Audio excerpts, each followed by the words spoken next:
کہنا چاہتا ہوں، قوم اگر طے کر لے،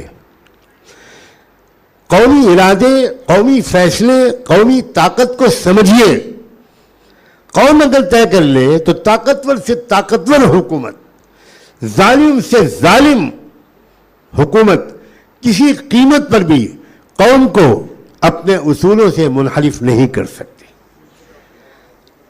اس کی ایک مثال پیش کرتا ہوں۔ وہ علاقے جو سوویت یونین میں آ گئے تھے، وہ ممالک مسلمانوں کے ممالک تھے زیادہ تر، تاجکستان، قزاقستان، داغستان، ازبکستان، آذربائیجان، یہ جو سنٹرل ایشیا کے ممالک ہیں۔ ایسا شدید جبر و تشدد وہاں ہوا تھا کہ اس کا ابھی ہم اور آپ تصور بھی نہیں کر سکتے، سوچ بھی نہیں سکتے۔ یہ حالت تھی کہ رات میں 2 بجے فوج کسی بھی گھر پر چھاپا مارتی تھی اور تلاشی لیتی تھی، اگر قرآن مجید کے کسی سپارے کا ایک ورق مل جاتا تھا تو پورے گھر والوں کو گرفتار کیا جاتا تھا۔ اگر کوئی قرآن پڑھاتا مل جاتا تھا تو 20-20 سال کی سزا ہوتی تھی یا پھانسی ہوتی تھی۔ میں یہ بات بلا واسطہ روایت نہیں کر رہا ہوں، بالواسطہ روایت نہیں کر رہا ہوں، بلا واسطہ مفتی اعظم تاشقند نے مجھے وہ پوری تفصیلی واقعات سنائے، کیا گزری ہے اس علاقے کے مسلمانوں پر۔ تقریباً 70-80 سال کوئی اذان نہیں دے سکتا، کوئی نماز نہیں پڑھ سکتا، کوئی کلمہ نہیں پڑھ سکتا، کوئی قرآن بچوں کو پڑھا نہیں سکتا، مگر سلام بھیجیے اس قوم پر کہ اس قوم کے لوگوں نے یہ طے کیا کہ ہم اپنے ایمان اور اسلام کو نہیں چھوڑیں گے۔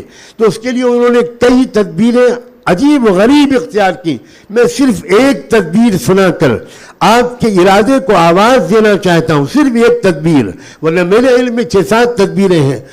ایک تدبیر یہ تھی کہ انہوں نے کہا کہ جب ہم نے دیکھا کہ کسی مسجد، کسی گھر، کسی کمرے، کسی حجرے، کہیں پر بھی ہم اپنے بچوں کو قرآن نہیں پڑھ سکتے، تو عجیب تدبیر ہوئی۔ اور وہ کیسے مفتی اعظم سے میری ملاقات ہوئی۔ مفتی اعظم تاشقند ایک تبلیغی جماعت لے کر انڈیا آئے ہوئے تھے، مجھے اس جماعت کے ساتھ کچھ وقت گزارنے کا حکم ملا، اور وہ جماعت یہ چاہتی تھی کہ انڈیا کے دینی مدرسوں میں جا کر وہ یہ معلوم کرے کہ یہاں کے مسلمانوں نے حکومت کی امداد کے بغیر اپنے وسائل کے بلبوتے پر اپنے اسلامیت کی کیسے حفاظت کی ہے۔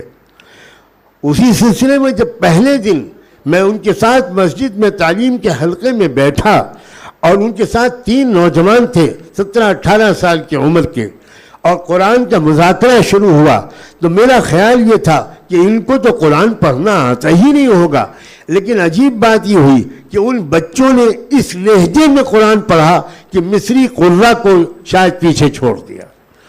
اب میرے ذہن میں ایک سوال پیدا ہوا، یہ بچے تو اس دور کے پیداوار ہیں اور آپ کے ملک کے حالات وہ ہیں، ان بچوں نے قرآن کیسے پڑھا؟ انہوں نے بتایا، 2 طریقے بتائے 6-7، ان میں سے ایک سناتا ہوں۔ انہوں نے کہا ہم نے یہ طریقہ اختیار کیا کہ ہم ایک مصنوعی جنازہ لے کر نکلتے تھے جس میں کوئی میت نہیں ہوتی تھی، اور ساتھ میں 8-10-15 بچے لے کر نکلتے تھے، قبرستان جاتے تھے، قبر کھودتے تھے، اور وہ بچے قبر میں اترتے تھے۔